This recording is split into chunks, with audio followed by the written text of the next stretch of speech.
I'm Peter Block at TCT 2013, and way over there on the left wing is Spencer King. Needs no introduction. To my immediate left, both left wingers I guess, is Roxana Moran.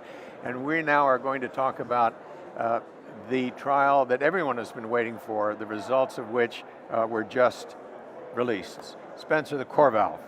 COREVALVE is the new kid on the block. Is it not as good as the Edwards valve for aortic valve replacement? Where do we stand? Yeah, I mean, it's not a new kid on the block because, as you know, tens of thousands of these have been implanted around the world.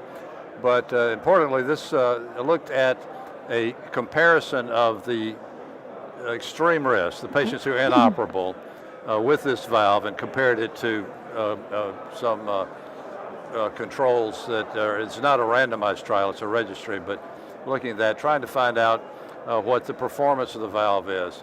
And the performance turned out to be a bit similar in terms of stroke and mortality to what we'd seen in the extreme risk of partners, I think, at the 1 year time point. The outcomes, a lot of outcomes we're interested in. One of them is aortic regurgitation, which we know now is associated with worse outcomes. That was not severe. There was just a tiny bit of severe AI immediately after, but the moderate AI and mild began to decrease over time. So going out to a year, the measures showed that there was a diminution in the amount of of aortic insufficiency. Important to point out that's a COREVALVE evaluation. That isn't just the investigators saying that. It's a CORELAB measure. Sorry. And the other thing that we're interested in with this self-expanding valve, of course, is it leans on the septum, and as you know, heart block is one of the features. We don't know so far from the report about the heart block. I don't know it. We would assume it's higher than we've seen with the balloon expandable valve. It has been in every other evaluation, but we don't know what that is. So I'm interested to find that out about the trial. But the overall results of this extreme high-risk group are not surprising. I think they're good.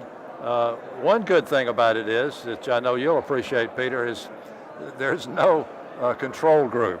And I'm saying that because we know that this extreme risk group of patients without valve replacement die. Yeah.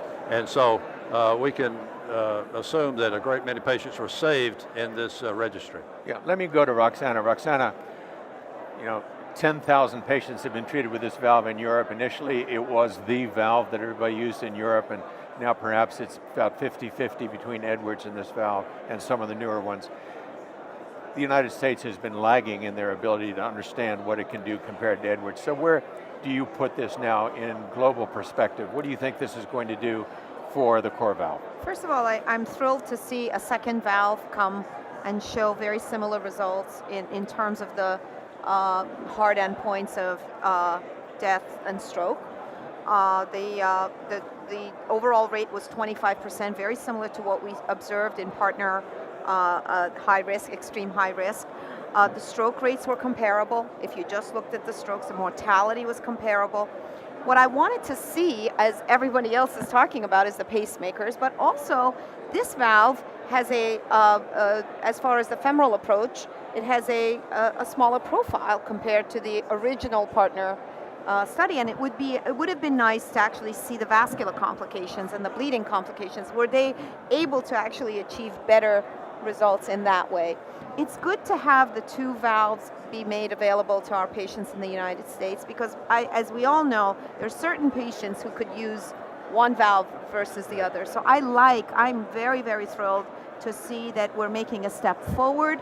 And I think there'll be many, many more of these valves coming down, next generation valves, and I hope we can catch up to our colleagues outside of the United States. Yeah, well, in all fairness, the FDA has not yet approved this valve. This is just the first sort of cut at the data. I think we will learn a lot more over the next weeks as the data are teased out and we really understand what it is and what it is not. But the bottom line going forward, I think, is it gives us an opportunity now to make a choice. And the problem is, or I guess the question is, Spencer, do you think that the second generation valves, there's a lot of them coming through now, are going to usurp all of these old valves, the old guys, or are they going to be just Me Too valves? You know, as we see papers coming through with various improvements, some of the things that are being addressed are very important. The aortic insufficiency is very important. It's a way to make sure that you don't do that. So it's a great interest in sizing and the valves and how this is all done. And as you know, there are devices to help prevent the aortic insufficiency. The durability of the valve is the other huge question, and right now, I would say for both COREVALVE and Edwards valve, it's incredibly surprising to me that these things are holding up remarkably well. So that would have been one of my major concerns going in, and I'm very reassured in the intermediate follow-up we have that that's holding up. Yeah, well, I mean, the first transcatheter valve was put in 2003, and I guess the longest living patient is now almost 8 or 9 years out, and there is no deterioration of valve function. So what the engineers told us at the front end, this will never work. The surgeon said, you touch the valve and it's all going to come apart within 2 or 3 hours. We're just not seeing that, and I think that's good news going forward. Roxana, any last minute notes? I'm just thrilled to see we're making progress. So Roxana is happy we're moving ahead, and with that I want to thank Spencer and also Roxana for joining me at this coverage of TCT 2013.